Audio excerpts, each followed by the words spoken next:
ಇನ್ನು ಈ ಕಡೆ ಬಿಎಸ್ವೈ ಬಣದ ಏನು ನಾಯಕರು ಸುದ್ದಿಗೋಷ್ಠಿ ನಡೆಸ್ತಾ ಇದ್ದಾರೆ, ಅದರ ನೇರ ದೃಶ್ಯಾವಳಿಗಳು ನಿಮ್ಮ ಮುಂದೆ. ತಾವು ಸೋತಾಗ ರೇಷ್ಮೆ ಮಂಡಳಿ ಅಧ್ಯಕ್ಷರನ್ನಾಗಿ ಮಾಡಿದ್ರು ಅವತ್ತು. ತದನಂತರ ಎರಡನೇ ಬಾರಿ ತಾವು ಸೋತ್ರಿ. ತಾವು ಸೋತ ಮೇಲೆ ಮತ್ತೆ ಎಂಎಲ್ಸಿ ಸ್ಥಾನವನ್ನು ಕೊಟ್ಟರು, ವಿರೋಧ ಪಕ್ಷದ ಸ್ಥಾನವನ್ನು ಕೊಟ್ಟರು.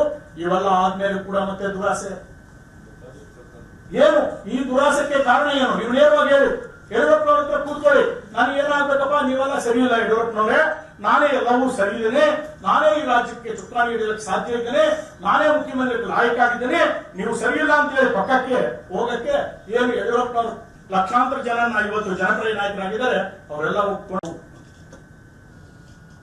ಎಷ್ಟು ಜನ ಕಾರ್ಯಕರ್ತರು ಇವತ್ತು ಭಾರತೀಯ ಜನತಾ ಪಾರ್ಟಿ ಯಡಿಯೂರಪ್ಪನವರು ಹಿಂದೆ ಇರುವಂತದ್ರ ಬಗ್ಗೆ ಒಂದ್ಸರಿ ಅವಲೋಕನ ಮಾಡಬೇಕಾಗಿದೆ ನಾವೆಲ್ಲರೂ ಕೂಡ. ಎಲ್ಲೋದ್ರು ಯಾವ ಹಳ್ಳಿ ಹೋಗುದು ಎಲ್ಲಾ ಜನಾಂಗದ ಜನ ಬಂದು ಅವ್ರನ್ನ ಉತ್ಕೊಂಡು ಅವ್ರು ಪ್ರೀತಿಸುವಂತದ್ದು ಜನನಾಯಕರಾಗಿ ಪ್ರಶ್ನಾತೀತವಾಗಿ ಭಾರತೀಯ ಜನತಾ ಪಕ್ಷದಲ್ಲಿ ಇವತ್ತು ಬಂದಿದ್ದಾರೆ. ಕೇಂದ್ರದ ನಾಯಕತ್ವ ಎಲ್ಲ ಒಪ್ಪಿದೆ, ನಮ್ಮ ರಾಜ್ಯದ ಕೇಂದ್ರ ನಾಯಕರೆಲ್ಲರೂ ಒಪ್ಪಿದ್ದಾರೆ. ಯಾರು ಕೂಡ ಅವ್ರ ಬಗ್ಗೆ ಒಂದು ಚಕಾರ ಇರ್ತಾ ಇಲ್ಲ. ಇವರೊಬ್ಬರಿಗೆ ಮಾತ್ರ ಸಮಾಧಾನ ಹೋಗಿದ್ಯಾ? ಎಷ್ಟು ಜನ ನಾಯಕರಿದ್ದಾರೆ ನಮ್ಮಲ್ಲಿ, ಅವ್ರಿಗೆಲ್ಲರಿಗೂ ಇಲ್ಲಿರುವಂತ ಅಸಮಾಧಾನ ಇವರು ಒಬ್ಬರಿಗೆ ಆಗಿದ್ಯಾ? ಅಂತದ್ದು ಏನಾಗೋಗಿದೆ ಇವರಿಗೆ? ನಾವು ಕೇಳ್ತೀವಿ, ನಿಮ್ಗೆ ಆಗಿರೋದು ಏನು ಫಸ್ಟ್ ಹೇಳಿ ಸ್ವಾಮಿ, ನಿಮ್ಗೆ ಆಗಿದ್ದೇನು? ಯಾವ್ದಕ್ಕೋಸ್ಕರ ಅತೃಪ್ತರ ಸಭೆ ಮಾಡ್ತೀರಿ? ಯಾವ್ದಕ್ಕೋಸ್ಕರ ಬ್ರಿಗೇಡ್ ಮಾಡ್ತೀರಿ? ಯಾವ ಕಾಲದಲ್ಲಿ ಬ್ರಿಗೇಡ್ ಇಲ್ಲ ಅಧಿಕಾರಕ್ಕೆ ಬಂದಿದೆ ಬಿಜೆಪಿ, ಬ್ರಿಗೇಡ್ ಇಲ್ಲೇ ಇದ್ದಾಗ ಅಧಿಕಾರಕ್ಕೆ ಬಂದಿರೋದು ಬಿಜೆಪಿ. ಇದ್ರ ಬಗ್ಗೆ ಎಲ್ಲರೂ ನಾವು ಮಾತನಾಡ್ತಾ ಇದ್ರೆ ಅತ್ಯಂತ ದೂರ ಕೊಟ್ಟು ನಾವು ಇಲ್ಲಿ ದಿವಸ ಸುಮ್ಮನೆ ಇದ್ದೇವೆ. ಯಾವ್ದಕ್ಕೋಸ್ಕರ ಸರಿ ಹೋಗ್ತದೆ, ಇವರೆಲ್ಲ ಸರಿಪಡಿಸ್ಕೊಂತಾರೆ, ಈಶ್ವರಪ್ಪನವ್ರು ತಿಳುವಳಿಕೆ ಪಡ್ಕೊಂತಾರೆ. ಇವರೆಲ್ಲ ಕಟ್ಕೊಂಡು ಏನು ಕೆಲಸ ಬಾರ್ದವ್ರನ್ನ ಕಟ್ಕೊಂಡು ಕೆಲಸ ಮಾಡ್ತಾ ಇದ್ದಾರಲ್ಲ ಇವರು. ಯಾರಾದ್ರೂ ಕೆಲಸಕ್ಕೆ ಬರೋರು ಇದ್ದೀರಾ? ನೀವು ಮೀಡಿಯಾದವ್ರು ನೀವು ನೋಡಿ ಒಂದ್ಸರಿ, ಯಾರಾದ್ರೂ ಕೆಲಸಕ್ಕೆ ಬರೋರು ಇದ್ದಾರ? ಅಲ್ಲಿ ಎಲ್ಲ ಡಿಪಾಸಿಟ್ ಕಳ್ಕೊಂಡವ್ರೆ ಇರೋದು. ಈ ಡಿಪಾಸಿಟ್ ಕಳ್ಕೊಂಡವ್ರು ಇಟ್ಕೊಂಡು ಏನ್ ಮಾಡ್ಬೇಕು ಅಂತ ತೀರ್ಮಾನ ಮಾಡಿದ್ರಿ ನೀವು? ಅರ್ಥ ಮಾಡ್ಕೊಳ್ಳಿ, ಆತ್ಮಾವಲೋಕನ ಮಾಡ್ಕೊಳ್ಳಿ.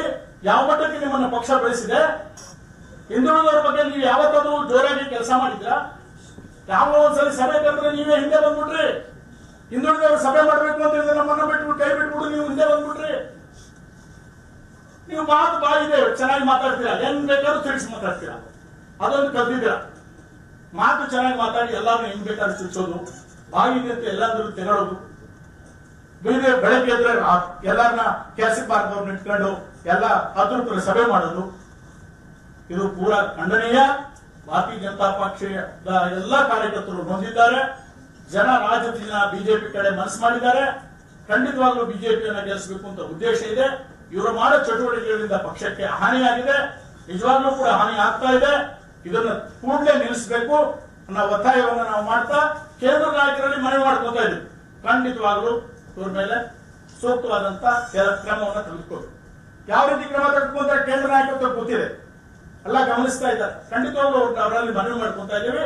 ಖಂಡಿತವಾಗ್ಲೂ ತಾವು ಇದ್ರ ಬಗ್ಗೆ ಸೀರಿಯಸ್ ಆಗಿ ಯೋಚನೆ ಮಾಡಿ, ಖಂಡಿತವಾಗ್ಲೂ ಯೋಚನೆ ಮಾಡಬೇಕಾಗಿದೆ. ಇವತ್ತು ಭೀಕರ ಬರಗಾಲ ಇದೆ, ಕುಡಿಯೋಕ್ಕೆ ನೀರಿಲ್ಲ, ಮೇವಿಲ್ಲ. ಎಂತ ಬರಗಾಲ, ಭೀಕರ ಬರಗಾಲ ಇರುವಂತಹ ಸಂದರ್ಭದಲ್ಲಿ ನೀವು ಈ ಅತೃಪ್ತಿ ಚಟುವಟಿಕೆ ಮಾಡ್ತೀರಾ? ಬರಗಾಲದ ಬಗ್ಗೆ ನಿಮಗೆ ಕಾಳಜಿ ಇಲ್ವಾ? ಜನರ ಬಗ್ಗೆ ಕಾಳಜಿ ಇಲ್ವಾ? ಜನರ ಪರಿಸ್ಥಿತಿ ಬಗ್ಗೆ ನಿಮ್ಗೆ ನೋವಿಲ್ವಾ? ಊರೂರು ಹೋಗಿ ಸ್ವಾಮಿ, ನಿಮ್ಗೆ ಕಾಳಜಿ ಇದ್ರೆ ಊರೂರು ಹೋಗಿ. ಊರೂರು ಹೋಗ್ಬಿಟ್ಟು ನೀವು ಮಾತಾಡಿರೋ ಹತ್ರಲ್ಲ ನಿಮ್ಗೆ ಏನಾಗಬೇಕಾಗಿದೆ. ಇವ್ನು ಕಟ್ಕೊಂಡಿದ್ದಾಳೆ ಒಂದು 200 ಜನರನ್ನ, ಆ 200 ಜನನೋ 25 ಜನನೋ ಅವ್ರು ಕಟ್ಕೊಂಡು ಊರೂರು ನಿಮ್ಗೆ ಏನಾಗಬೇಕು? ನನಗೆ ಸಹಾಯ ಮಾಡ್ತೀನಿ, ಮೇವನ್ನ ಕುಡಿಸ್ತೀನಿ, ನೀರನ್ನು ಕುಡಿಸ್ತೀನಿ, ಟ್ಯಾಂಕರ್ ಕುಡಿಸ್ತೀನಿ. ಇಂಥನ್ನೆಲ್ಲ ಮಾಡಿದ್ರೆ ಜನ ಮೆಚ್ತಾರೆ. ಆದ್ರೆ ಈ ರೀತಿ ಕೆಲಸ ಮಾಡೋದ್ರನ್ನ ಜನ ಮೆಚ್ಚೋದಿಲ್ಲ, ಪಕ್ಷ ಮೆಚ್ಚೋಲ್ಲ, ಪಕ್ಷದ ಕಾರ್ಯಕರ್ತರು ಮೆಚ್ಚೋದಿಲ್ಲ. ಹಾಗಾಗಿ ಇವತ್ತಿಗೆ ಕೊನೆ ಆಗ್ಬೇಕಿದ್ರು ಈ ಗಡುಗಳು ಕೊಡೋದು, ಇದೆಲ್ಲನೂ ನಾವು ಇನ್ನು ಮುಂದೆ ಯಾರು ಕೂಡ ಬಿಜೆಪಿ ಕಾರ್ಯಕರ್ತರು ಸಹಿಸಲ್ಲ. ಯಾವ ಕಾರ್ಯಕರ್ತರು ಸಹಿಸೋದಿಲ್ಲ. ನಿಮ್ಮ ಗಡುವುಗಳನ್ನ ವಿರಾಮ ಹೇಳಿ, ಇನ್ನು ವಿದಾಯ ಹೇಳಿ, ಅವ್ರಿಗೆ ವಿರಾಮ ಹೇಳಿ. ಯಾರು ಅದ್ರ ಬಗ್ಗೆ ಭಯ ಪಡೋದು ಯಾರು ಇಲ್ಲ. ನೀವೇನೋ ಮಾಡ್ಕೊಡ್ತೀರಿ ಅಂತ ನಾವು ಯಾರು ಭಯಭ್ರಾಂತರಾಗಿ ನಿಮ್ ಮುಂದೆ ನಿಂತಿಲ್ಲ. ನಾವ್ಯಾರು ನಿಮ್ಮ ಗಡುವುಗಳನ್ನ ಪಕ್ಕಕ್ಕಿಟ್ಟು ಯಡಿಯೂರಪ್ಪನವ್ರ ಜೊತೆಗೆ ಕೂತ್ಕೊಳ್ಳಿ. ಯಡಿಯೂರಪ್ಪನವರು ನೀವು ಮಾತಾಡಿ. ಯಡಿಯೂರಪ್ಪ ಏನು ಕಾರ್ಯದ ಕಚೇರಿ ಇಲ್ವಾ? ಎಷ್ಟು ಬಾರಿ ನಿಮ್ಮನ್ನ ಕರೆದಿದ್ದು? ನೀವು ಯಾರು ಅಸಂತೃಪ್ತ ನಾಯಕರು ಅಂತ ಹೇಳಿದಾರೆ ಅವ್ರನ್ನೆಲ್ಲ ಕರೆದಿದ್ರು. ಕರೆದಿದ್ರೆ ನೀವು ಎಷ್ಟು ಬಾರಿ ನೀವು ಬರ್ಲಿಲ್ಲ ರೀ? ಯಡಿಯೂರಪ್ಪನವ್ರ ಬಾಗಿಲು ಮುಚ್ಕೊಂಡು ಕೂತಿದ್ದಾರ? ಯಾವತ್ತೂ ಬಾಗಿಲು ಮುಚ್ಕೊಂಡು ಕೂತಿಲ್ಲ. ಈ ರೀತಿ ಚಟುವಟಿಕೆಗಳನ್ನ ತಕ್ಷಣ ನಿಲ್ಲಿಸಬೇಕು ಅಂತ ಹೇಳಿ ಎಲ್ಲಾ ಕಾರ್ಯಕರ್ತರ ಪರವಾಗಿ, ಇಡೀ ರಾಜ್ಯದಲ್ಲಿರುವಂತಹ ಎಲ್ಲಾ ಕಾರ್ಯಕರ್ತರ ಪರವಾಗಿ ಎಲ್ಲಾ ಶಾಸಕರ ಅಭಿಪ್ರಾಯ ಒಂದೇ ಇದೆ. ಎಲ್ಲೋ ಯಾರಾದ್ರೂ ಒಬ್ಬ ಶಾಸಕ ಹೋಗಿದ್ದೀರಲ್ಲಿ ಒಬ್ಬ ಶಾಸಕ ಹೋಗಿಲ್ಲ, ಶಾಸಕ ಯಾರು ಹೋಗಿಲ್ಲ. ಇವರೇ ಯಾರು ಸೋತಿದ್ದಾರೆ ಅವ್ರು ಕಟ್ಕೊಂಡು ಆಟ ಆಡ್ತಾ ಇದ್ದಾರೆ. ಸೋತವ್ರನ್ನ ಕಟ್ಕೊಂಡು ಆಟ ಆಡಿದ್ರೆ ಏನ್ ಪ್ರಯೋಜನ ಬರುತ್ತೆ? ಗೆದ್ದವ್ರನ್ನ ಕಟ್ಕೊಂಡು ಆಟ ಆಡಿದ್ರೆ ಏನಾದ್ರು ಬರುತ್ತೆ ಫಲ? ಸೋತವ್ರನ್ನ ಕಟ್ಕೊಂಡು ಏನ್ ಮಾಡ್ತೀರಿ ಸ್ವಾಮಿ ನೀವು?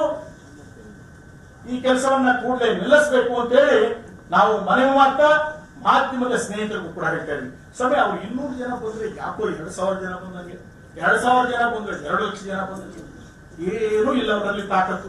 ಒಂದೊಂದು ಇಚ್ಚು ನೋಡಿ ಸರ್, ಹೆಂಗಿದ್ದು ಕೇಸು, ಒಂದೊಂದು ಹೆಂಗಿದೆ ಅವ್ರಿಗೆ ಕೇಸು. ಅವು ಸ್ವಾಮಿ ನಾವೇ ನೋಡಿ ಹೇಳ್ತಾ ಇರೋದು. ಹೌದಪ್ಪ, ನಾವು ಬಿಜೆಪಿಯಲ್ಲಿ MLA-ಗಳಿಲ್ಲ, MP-ಗಳಿಲ್ಲ, ಯಾರಿಲ್ಲ, ಅವರಿಂದಲೇ ಎಲ್ಲ ಇರೋದು. ಹೌದಾ? ಒಪ್ಕೊಂತೀರಾ? ನೀವು ಹೇಳಿದ ಮಾತು ನಾವು ಹೋಗ್ತೀವಿ. ಅವರಿಂದಲೇ MP-ಗಳು. ನಮ್ಮ PC ಮೋಹನ್ ಅವ್ರ ಪರವಾಗಿ ಇರೋದು, ಅವ್ರಿಗೆ ಉಪಾಧ್ಯಕ್ಷರು. ಮತ್ತೆ ಇನ್ನೇನು ಹೇಳೋದು? ಅವ್ರು ನೀವು ಅವರೇ ಪ್ರಶ್ನೆ ಕೇಳ್ತಾ ಇದ್ದಾರೆ ಅಂದ್ರೆ MLA-ಗಳು ಅದಲ್ಲ, ಅದು ಗೊತ್ತು, ನನಗೆ ಗೊತ್ತು, ನಿನಗೆ ಗೊತ್ತು ಕಣಯ್ಯ, ಅದಲ್ಲ ವಿಷಯ. ಇವತ್ತು ಯಾರು MP-ಗಳು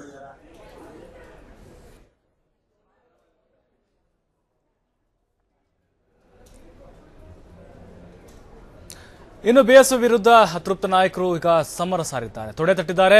ರಾಷ್ಟ್ರಾಧ್ಯಕ್ಷ ಅಮಿತ್ ಶಾ ಭೇಟಿಯಾಗೋದಕ್ಕೂ ನಿರ್ಧಾರವನ್ನ ಕೈಗೊಂಡಿದ್ದಾಗಿದೆ. ಸಭೆಯಲ್ಲಿ ಮಾತನಾಡಿರುವಂತಹ ಭಾನು ಪ್ರಕಾಶ್, ದೇಶದಲ್ಲಿ ಸರ್ವಾಧಿಕಾರಿ ಧೋರಣೆ ಉಳಿದ ಉದಾಹರಣೆಗಳು ಎಲ್ಲೂ ಇಲ್ಲ. ನಾವೆಲ್ಲರೂ ಕೂಡ ರೈಲಿನಲ್ಲಿ ದೆಹಲಿಗೆ ತೆರಳೋಕೆ ಸಿದ್ಧರಾಗಬೇಕು. ದೆಹಲಿಯಲ್ಲಿ ರಾಷ್ಟ್ರೀಯ ಅಧ್ಯಕ್ಷ ಅಮಿತ್ ಶಾ ಭೇಟಿ ಮಾಡಬೇಕು. ಭೇಟಿಗೆ ಅವಕಾಶ ಸಿಗದಿದ್ರೂ ಕೂಡ ಇರಬಹುದು, ಆದರೆ ಈಗಿನಿಂದಲೇ ನಾವೆಲ್ಲರೂ ಕೂಡ ಹಣ ಜೋಡಿಸಿಕೊಳ್ಳೋಕೆ ಪ್ರಯತ್ನ ಮಾಡಬೇಕು ಅಂತ ಹೇಳಿದ್ದಾರೆ. ನಾವು ಮೆಸೇಜ್ ಕೊಟ್ಟ ತಕ್ಷಣ ಸಿದ್ಧರಾಗಿ ಅಂತ ಕಾರ್ಯಕರ್ತರಿಗೆ MLC ಭಾನು ಪ್ರಕಾಶ್ ಕರೆ ನೀಡಿದ್ದಾರೆ.